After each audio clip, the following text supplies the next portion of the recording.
Bienvenidos a Iván de México, la clave de la noticia. Regresa el hijo pródigo de Macuspana y el mejor presidente del México contemporáneo. Su libro Grandeza es un análisis y recopilación de los avances de México en su sexenio, así como también del pasado, presente y futuro de la lucha de la izquierda en contra de los privilegios y de la derecha mundial por regresar al saqueo de los países que ya viven la igualdad y justicia. Sin más preámbulo, vamos a ver y escuchar a nuestro amado presidente Andrés Manuel López Obrador. Amigas, amigos, me da mucho gusto el poder conversar con ustedes después de tanto tiempo de no comunicarnos. La verdad me da mucho gusto, mucha felicidad el poder platicar con ustedes. Como saben, entregué la banda presidencial a nuestra compañera, amiga, extraordinaria presidenta Claudia Sheinbaum el 1 de octubre del año pasado. Hace un año y ya cerca de 2 meses. Y desde ese día, desde el 1 de octubre, me vine aquí, a la Quinta La Chingada, Palenque, Chiapas. Esta casa que me heredaron mis padres. La hizo Manuelita, mi madre. Ella la dirigió. No es un rancho, no es un latifundio. Es una hectárea y un poco más, 13,000 metros cuadrados. Y decidí venirme e iniciar una vida nueva porque me retiré de la política activa, de la práctica política. No es una simulación, estoy jubilado. Entonces, imagínense ustedes, después de cerca de 50 años de lucha ininterrumpida, lo difícil que pudo ser el decir, se acabó, cortar de tajo toda mi actividad pública, política, casi 50 años, porque empecé en 1975, 76 trabajando con los indígenas chontales en Nacajuca. Luego en 1977 fui director del Instituto Nacional Indigenista en Tabasco. Ahí aprendí a trabajar para la gente humilde, para la gente pobre.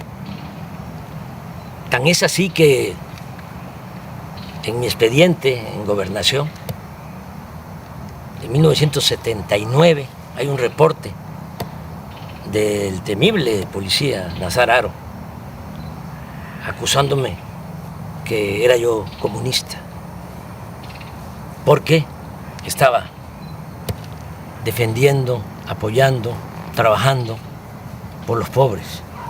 Así comencé y así terminé, porque concluí mi mandato como presidente y logré, junto con millones de mexicanos, ustedes y muchos, algunos ya se nos adelantaron, pero logramos el inicio de una transformación. Llevamos a la práctica el ideal de que por el bien de todos, primero los pobres. ¿Cómo no voy a estar contento? ¿Cómo no voy a estar feliz? Yo siempre he sostenido que la felicidad se obtiene cuando uno trabaja, lucha, procura la felicidad del prójimo. Entonces es cuando ya tenemos bienestar espiritual, bienestar del alma, felicidad. En el gobierno que dirigí, en 6 años, a pesar de la pandemia, con todos los daños, con toda la tristeza que nos dejó, esa pandemia de COVID. 2 años muy difíciles por el dolor y también porque se nos cayó la economía. Bueno, a pesar de eso, en el tiempo que estuve en la presidencia, salieron de la pobreza 13.400.000 mexicanos. Lo voy a repetir, 13.400.000 mexicanos. Nunca se había hecho eso, nunca, en un sexenio. Es un gran orgullo. Cuando llegué a la presidencia, el 42% de los mexicanos estaban en la pobreza, 42% de toda la población. Cuando dejé la presidencia, ya había bajado, la pobreza se había reducido al 29%. Y hay otros datos. También se redujo la desigualdad, porque México era país de unos cuantos, de los de arriba, de los oligarcas, los que se habían quedado con todos los bienes de la nación, con los bienes del pueblo, con la llamada política neoliberal o neoporfirista, porque lo que aplicaron fue lo que ya había puesto en práctica Porfirio Díaz: entregar los ferrocarriles, entregar el petróleo, entregar las minas, entregar las tierras a extranjeros y a grandes latifundistas vinculados a la cúpula del poder. Pues eso es el llamado neoliberalismo.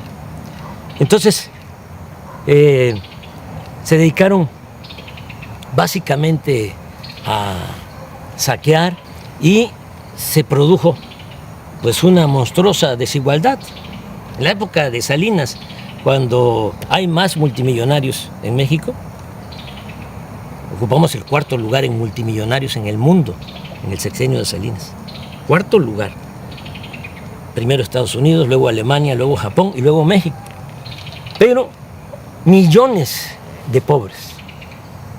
Una injusta, monstruosa, reprobable desigualdad. Bueno, todavía con Calderón, para que tengan una idea, el sector de arriba, de los más ricos, dicen los técnicos, el decil de los que tienen más ingresos. Un rico tenía en la época de Calderón 35 veces más que un pobre del decil, del sector de abajo. 35 veces más. Cuando dejé el gobierno, ya se había reducido la desigualdad a 16%. El rico tenía solo 16% más que el pobre en nuestro país. Y hay otros datos. En el tiempo que fui presidente, los ricos que no les fue mal obtuvieron ingresos a pesar de la pandemia, obtuvieron ingresos del 4%, es decir, incrementaron sus ingresos en 4%, los ricos. Las clases medias en 20%, pero los pobres 35% incrementaron sus ingresos. Le estoy hablando de cifras de datos oficiales que ustedes pueden constatar. Son datos, son cifras del INEGI y del Banco Mundial. Bueno, por eso estoy pues muy feliz. Imagínense cerrar un ciclo así, logrando ese ideal que se convirtió en realidad. Por eso decidí ya retirarme, no sentirme insustituible, porque ese es el otro problema, actuar como cacique, caudillo, jefe máximo, poder tras el trono. No, no, no, no, no. Hay que hacer valer la democracia y nosotros en nuestro movimiento, este movimiento impulsado por millones de mexicanos, pues tuvimos la enorme dicha de que quien me sustituye en la presidencia es una mujer excepcional y continúa la transformación. Bueno, les decía yo que no era fácil, ¿no? Es decir, hasta aquí y me voy a dedicar a otra cosa. Pensé a qué dedicarme y decidí dedicarme a hacer teoría, a escribir. Siempre he sostenido que la política es pensamiento y es acción. Yo sí, desde luego, que pensaba y tengo ideales, tengo principios, que eso es lo que me mueve, pero fundamentalmente fui un hombre de acción en mi quehacer público, político. Y ahora estoy escribiendo, estoy haciendo teoría. Es teoría y práctica la política. Pues ahora no estoy en la praxis, no estoy en la práctica, estoy en la teoría. ¿Haciendo qué? Bueno, pues fundamentando lo que hicimos. ¿Cómo le llamamos a lo que se está aplicando en México? Ya sabemos que existe el neoliberalismo, decían que no había de otra, claro que sí hay de otra. El neoliberalismo es el robo descarado, es el gobierno de una minoría, es el gobierno al servicio de un comité de potentados. Eso era el gobierno antes del inicio de la cuarta transformación en nuestro país. El pueblo no les importaba. Pero, ¿qué fue lo que nosotros hicimos y cómo lo vamos a conocer? ¿Cómo se va a llamar? ¿Cómo se bautiza? Entonces yo he propuesto que sea humanismo mexicano. Y el humanismo mexicano tiene dos pilares. Uno es el cultural, la grandeza cultural de México. Como decía el maestro Bonfil Batalla, el México profundo, las civilizaciones olvidadas, negadas. Y eso es lo que nos da nuestra fortaleza, eso es lo que nos da nuestra identidad, nuestra democracia, nuestra idiosincrasia, el México profundo. De ahí venimos y quise trabajar sobre la historia cultural de México, porque la historia que nos han contado desde hace siglos es una historia falsa, simulada. Y el otro pilar del humanismo mexicano, pues es la fecunda historia política. Ese es el siguiente trabajo. Ya les presento el primero, el que tiene que ver con la grandeza cultural de México. Así se llama, grandeza. El que viene para el año próximo se va a llamar gloria, porque es grandeza y gloria.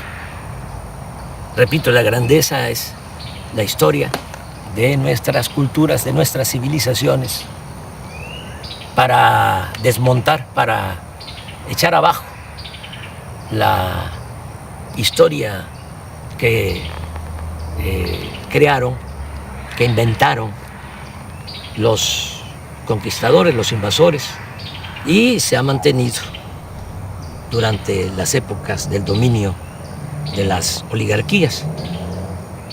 Pero aquí se cuenta otra historia.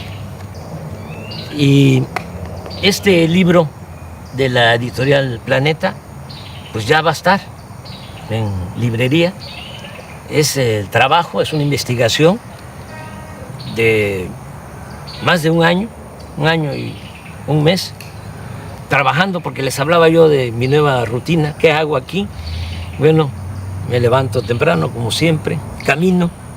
Aquí hay un sendero entre los árboles, son 450 metros, doy 10, 12 vueltas, 5 kilómetros, muy temprano.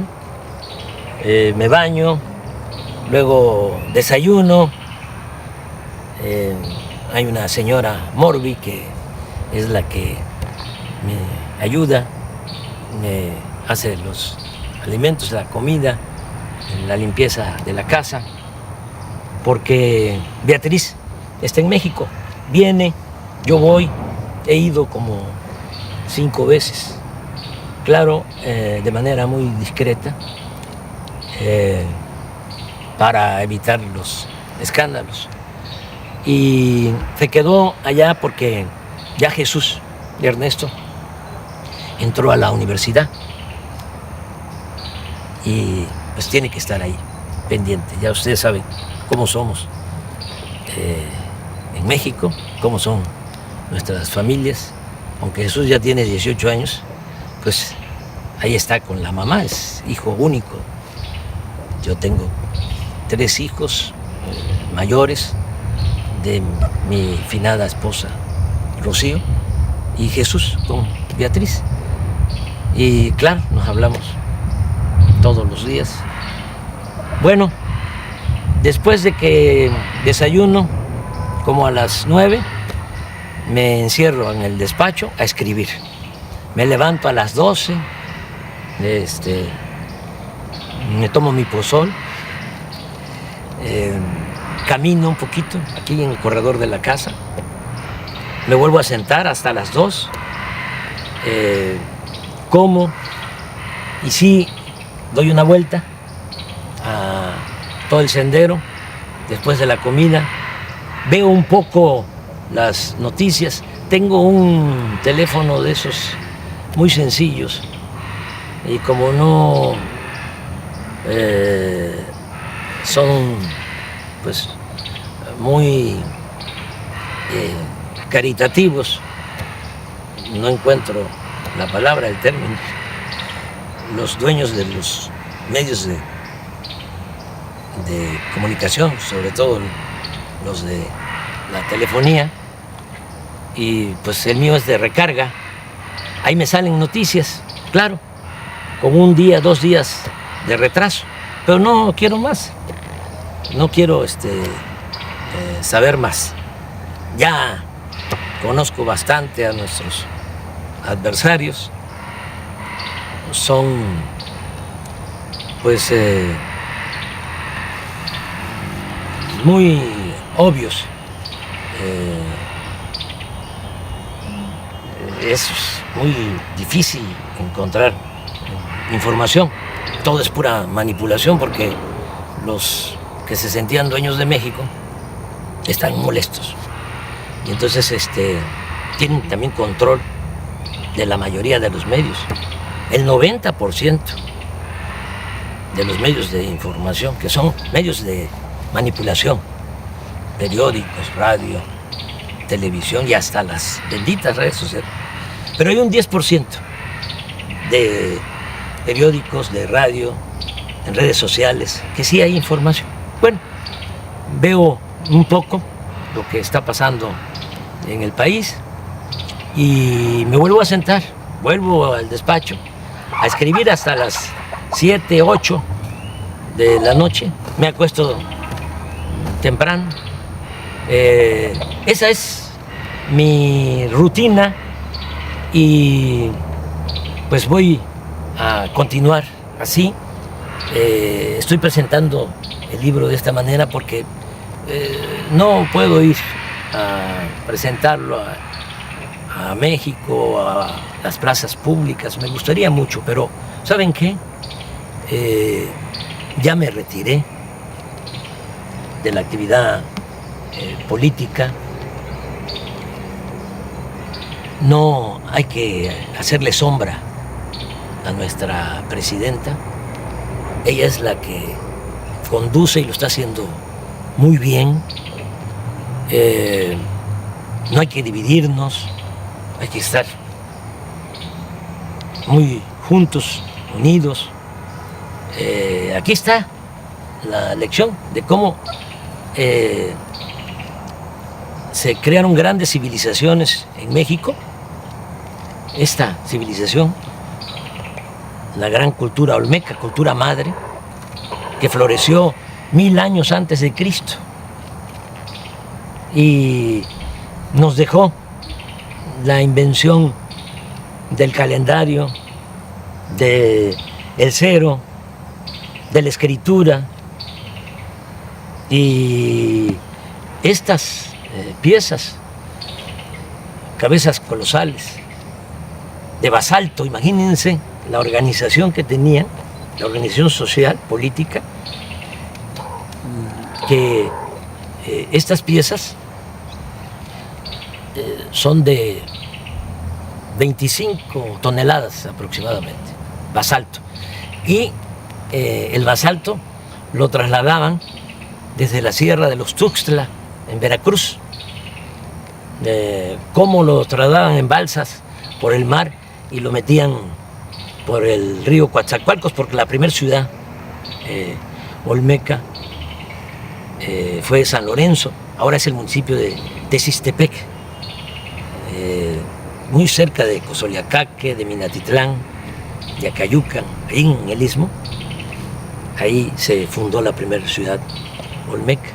Entonces, por el río Coatzacoalcos hasta San Lorenzo, que es una isla, y también hasta La Venta, Huimanguillo, Tabasco, que es la otra gran ciudad, en balsa.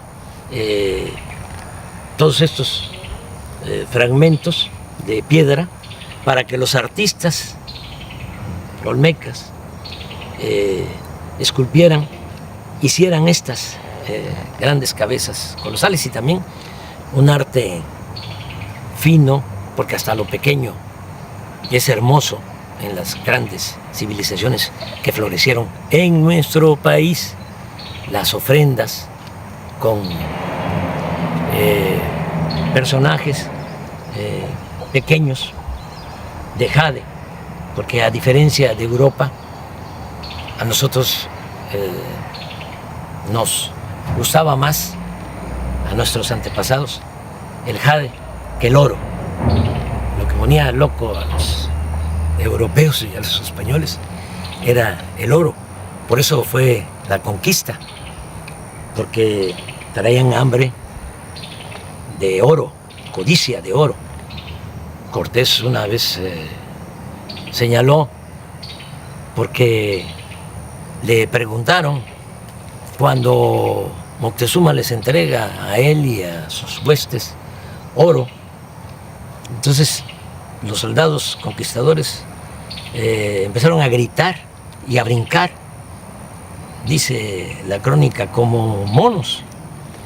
Entonces le preguntaron a Cortés que por qué les importaba tanto el oro. Aquí el dinero, la moneda era el cacao, y desde el punto de vista artístico, cultural, era el jade. Y la respuesta de Cortés fue: porque nosotros tenemos una enfermedad del corazón que solamente se cura con el oro. Entonces, era otra cosa. En el México prehispánico no había esa codicia, no había esclavitud, la tierra era comunal y había mucha, pero mucha fraternidad, lo que se conoce como solidaridad. En la familia, familias integradas, solidarias, fraternas, hasta la fecha, pues es todo lo que heredamos. Esto es lo que hicieron los olmecas, pero aquí viene también lo que hicieron los mayas, que mejoraron lo que habían iniciado los olmecas en la ciencia, en el arte, en la cultura. Van ustedes a Palenque y van a encontrar el Templo de las Inscripciones, que se hizo para sepultar a Pacal, el principal de Palenque. Como ya se pueden descifrar los jeroglíficos, ya se sabe que ese personaje se llamaba Pacal, pero imagínense, hacerle un gran monumento, una pirámide. Primero la tumba, con una lápida bellísima, y después de la tumba, el templo de las inscripciones, monumental. Vean eso y vean también en Palenque cómo desviaron un arroyo para meter agua, un acueducto embovedado por en medio de la ciudad. Y volteen a ver el palacio de la zona arqueológica y van a ver cómo están los techos, las bóvedas, con arco falso, porque no había fierro para hacer las estructuras, las cimbras, sino era la matemática, las piedras que iban uniéndose poco a poco, en equilibrio, hasta que se cerraban. Esa era la arquitectura. Estamos hablando de lo mejor del mundo en esa época. Los mayas en el periodo clásico logran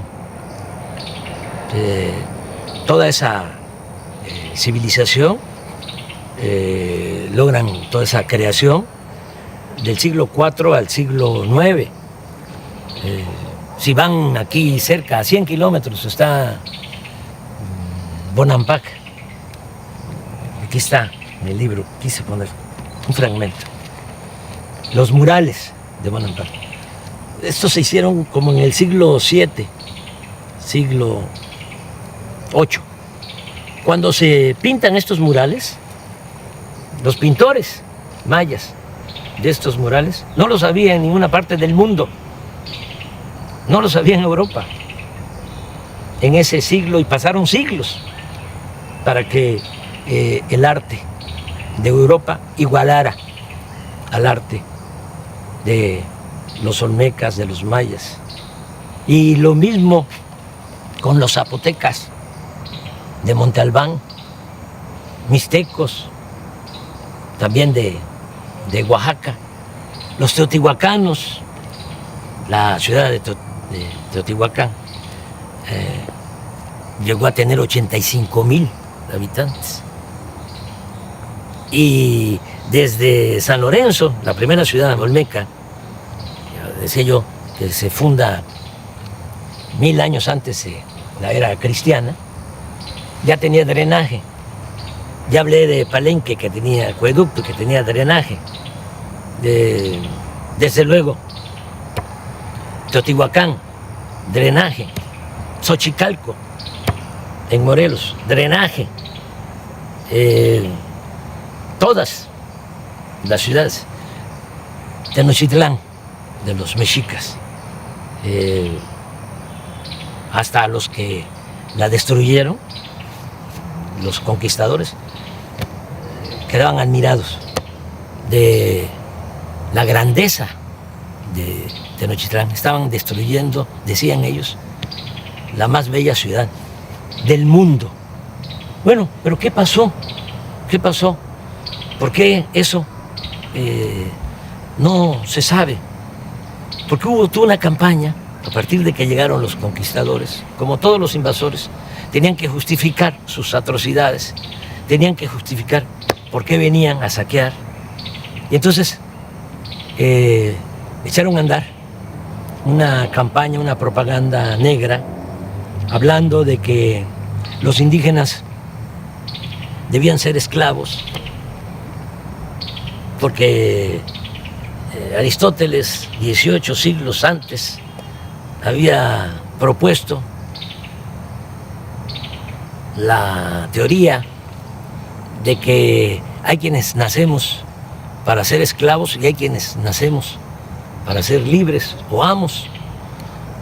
Y los humanistas de ese entonces de España, humanistas entre comillas, con ese argumento sostenían que los indígenas tenían que ser esclavos, que no tenían alma, que eran como animales y que además ellos venían a civilizarnos.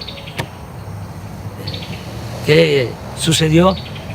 Que se padeció de una gran tragedia porque vinieron a someter a las comunidades, a los pueblos originarios,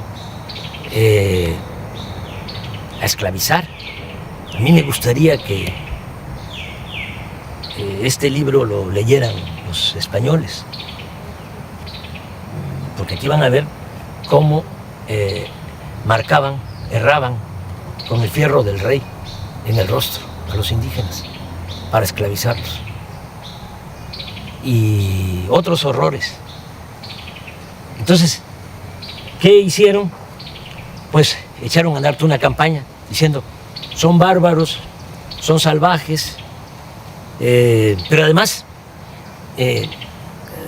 hacen sacrificios de sangre, arrancan los corazones, los exponen, los ofrecen a los dioses. Todo eso es pura mentira y eso lo demuestro. No hubo sacrificios. Cortés dice, ese fue el que creó todo. Y los frailes, sobre todo Motolinia, hizo la cartilla de las mentiras. Aquí van a encontrar. Y todos copiaron hasta la fecha. Hay muchos, incluso profesionales de la ciencia social, arqueólogos, antropólogos, sociólogos, filósofos, historiadores, que sostienen eso, esa gran mentira. Cortés dice que en 3 días en Tenochtitlán le sacaron el corazón a 8,000 personas, en 3 días. ¿Cómo es eso? Van a sacrificar 8,000. Bueno, pero todavía un fraile, Durán, habló de 80,000 en 4 días. 80,000 que les sacaron el corazón, todavía bullendo, dice, para ofrecerlo a los dioses. Motolinia, también 80,000. Aquí sostengo que eso ni en Europa, porque Darwin habla de que solo en 3 siglos en España, por la Inquisición, quemaron a 300,000, achicharraron a 300,000, acusados de herejes, y los mejores porque eran los que dudaban, y a la hoguera. Pero hasta eso lo considero exagerado. Pero aquí se fueron con eso y se fueron también, inventaron de que éramos, nuestros antepasados, caníbales, que comíamos carne humana. Nadie vio un sacrificio, nadie vio que se comieran a una persona. ¿Cómo es que en la toma y el cerco de Tenochtitlán, de 75 días que la gente se estaba muriendo de hambre, porque Cortés mandó a cortar el agua, el acueducto de Chapultepec hacia el Templo Mayor, hacia el centro de Tenochtitlán? Lo mandó a destruir y además con los indígenas aliados que querían quitarse el yugo de los mexicas, pero inocentemente se pusieron un yugo más grueso, un yugo mayor. Bueno, bloquearon la entrada de alimentos y todo. Y si se estaban muriendo de hambre, ¿por qué no? Se comían entre ellos. Nada, pura mentira. Y esto es lo que trata el libro. Pero lo más interesante es que en otras partes, lamentablemente en el Caribe, por ejemplo, exterminaron con los indígenas, acabaron con los indígenas. En Estados Unidos lo mismo, es hasta horroroso, ¿no? Repetir lo que decía un general, o le atribuyen a un general, Sheridan, que decía, todavía en el siglo XIX, aquí estamos hablando del XVI, del XVII, del XVIII, hasta principios del XIX, todo lo que fue la colonia, 3 siglos. Pero allá en Estados Unidos, en el XIX, hace menos tiempo, le atribuyen a Sheridan el que dijo que el mejor indio era el indio muerto. Hubo exterminio. Entonces, aquí, ¿cómo se salvaron los indígenas? Claro, cuando llegaron los españoles, hay quienes calculan que lo que es México ahora estaba habitado por 15, 25 millones de personas. 15 o 25 millones de personas. Terminando el siglo XVI, 75 años después de la toma de Tenochtitlán,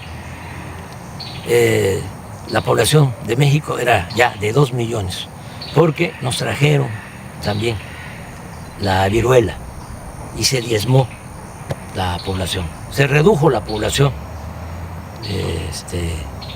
a un 10%. Una gran crisis demográfica. Y encima de eso, la explotación, la esclavitud. Entonces, ¿por qué se salvan los indígenas mexicanos? Porque muchos, incluso los mismos frailes, que vinieron a la conquista espiritual, decían que iba a desaparecer la cultura o las culturas indígenas, que iban a desaparecer. Nadie creía que iban a sobrevivir los indígenas. Bueno, pues resistieron. ¿Cómo resistieron? Porque por el amor a la libertad, se fueron a los montes, a las montañas, a la sierra, a las islas, a los pantanos, a las zonas de refugio, y se llevaron a cuesta sus costumbres, sus tradiciones. Los nayaritas, los coras, por ejemplo, que eran dueños de todo el valle, de la parte de la costa, se subieron a la sierra. Allá están, coras, huicholes, pero hasta allá los perseguían para esclavizarlos, pero resistieron, y gracias a eso es que nos dejaron este legado cultural, nuestra identidad como mexicanos, que es lo que nos ha protegido siempre. Nos caemos y nos levantamos. Una gran reserva de valores culturales, morales, espirituales. Quedó la raíz y quedó el tronco, porque cuando se logra la independencia, pues ya no tenemos 15 millones, ni 25 millones, como antes de la llegada de los españoles, 300 años antes, 1821, tenemos 6.300.000. Sí, pero la buena nueva es que de esos 6.300.000, el 80% eran indígenas. Es decir, de cada 10, 8 indígenas. Y portadores de las tradiciones y de las costumbres. Y eso es lo que nos ha servido como escudo, es lo que nos protege, porque el mexicano es trabajador, el mexicano es honesto. La corrupción la trajeron los españoles, lo pruebo. Aquí no había codicia, no había robo. Las casas no tenían puertas, no tenían ventanas. Ya dije de que lo que había era ayuda mutua, tequio. Si se necesitaba hacer algo, todos cooperaban, todos ayudaban en una comunidad. Pues somos herederos de esas civilizaciones y por eso México sigue siendo una potencia cultural en el mundo. Somos el cuarto país en el mundo con más lenguas. 290 lenguas se hablan en nuestro país. Primer lugar en América. Todo esto lo van a encontrar aquí para sentirnos orgullosos, porque con toda la campaña de difamación se desató el racismo. Y todavía, ¿no? Se escucha indio patarrajada, indita, naco, cuando deberíamos estar orgullosos de nuestro pasado. Sobre esto trata el libro y muchas otras cosas. Les va a gustar, estoy seguro. Les va a llevar tiempo, porque sí, por más que quise resumirlo, el original eran 1000 cuartillas, el libro tiene 600 y es una investigación. Y tengo que fundamentar todo lo que aquí sostengo. Entonces, se los recomiendo y como les decía, ya para el año próximo viene Gloria, que es la historia política desde la independencia hasta la transformación. Ya para concluir, porque se nos está haciendo tarde, ya va a entrar la noche, comentarles que hay que estar apoyando mucho a la presidenta. Es la mejor presidenta del mundo. Tenemos esa enorme dicha. Vean cómo son los presidentes, los jefes de Estado en otros países y comparen. Además, fiel al pueblo, fiel a los principios de la transformación, sosteniendo que solo el pueblo puede salvar al pueblo. Solo el pueblo puede salvar al pueblo. ¿O no es cierto? Van a salvar al pueblo los de arriba, los ambiciosos, los que están enfermos de poder y de dinero sobre todo. No, es el pueblo el que salva al pueblo. Y con el pueblo todo y sin el pueblo nada. El pueblo es el que manda en la democracia. Y por el bien de todos, hasta de los ricos, por el bien de todos, primero los pobres. Si no se atiende a la gente humilde, a la gente pobre, no se logra la paz. La paz es fruto de la justicia. Y nosotros tenemos paz y hay estabilidad política. Nada más que como puede más el sectarismo, el dogmatismo, el fanatismo de nuestros adversarios, puede más que el sentido común, no internalizan nada, ¿no?, de lo que se ha hecho y se va a seguir haciendo. Y hay que apoyar mucho a la presidenta, porque todavía es temporada de sopilotes. Y hay buitres, y hay halcones. Aquí no, aquí hay pajaritos, mire. Y al rato vienen las guacamayas, y vienen tropas de monos, de zaraguatos. Esta es mi vida, pero regresando, apoyar mucho a la presidenta. Yo no voy a recorrer el país, les comentaba, para presentar el libro, porque voy a seguir retirado, jubilado. Solo saldría a la calle por 3 razones. Una, si atentaran contra la democracia, como lo hacían antes, decían los grandes fraudes, ¿no? Los potentados, los oligarcas, con los corruptos, para que el gobierno estuviese a su servicio. Y eso ya no se puede permitir, de ninguna manera, porque para el pobre tiene un significado distinto la democracia. Para el pobre la democracia es la sobrevivencia, es poder mantener a la familia, tener ingresos para garantizar la salud, el estudio de los hijos.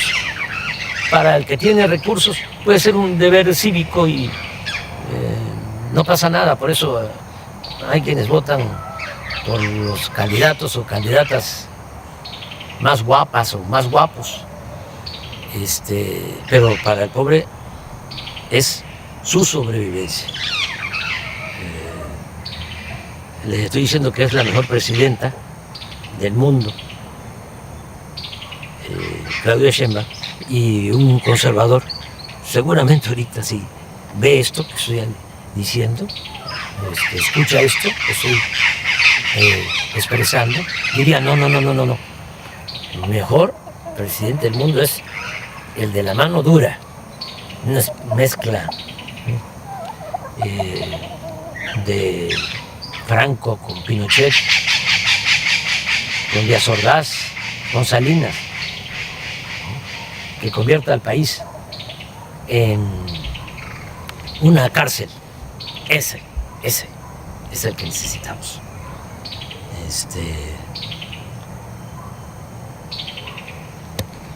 Una gente que no le tiemble la mano dura, dictadura.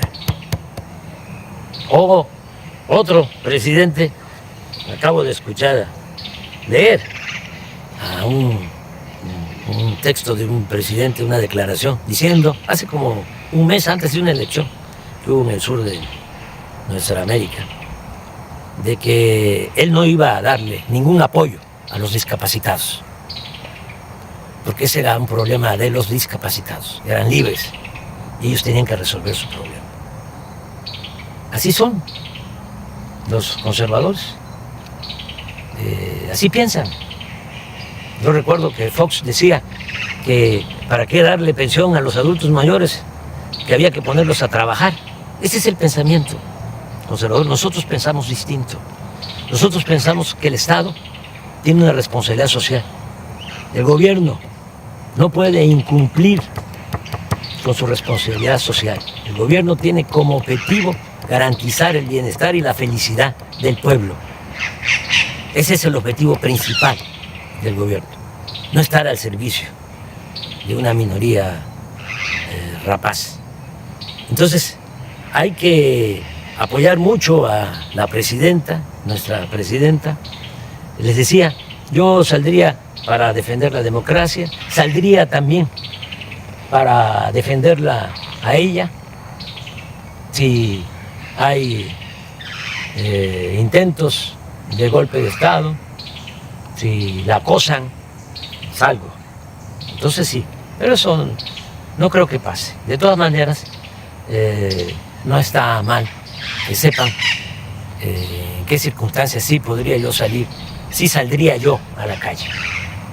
Y la tercera razón por la que saldría a la calle sería defender la soberanía de México, porque nuestro país es libre y es independiente, es soberano. Nosotros no somos colonias de ningún país extranjero. Nos ha costado mucho ser un país independiente, soberano. Y si se violara la soberanía, entonces sí saldría a la calle. Ya nos está llegando la noche. Ya nada más despedirme y decirles que les quiero mucho, sinceramente. Mucho, mucho, mucho. Que amor con amor se paga. Como decía el inolvidable Juan Gabriel. Es amor eterno. Un abrazo. de todo corazón. Te saluda tu amiga Sofía. Si te gustó el video, déjanos tu like y suscríbete a Iván de México, @ La Clave de la Noticia. Hasta pronto.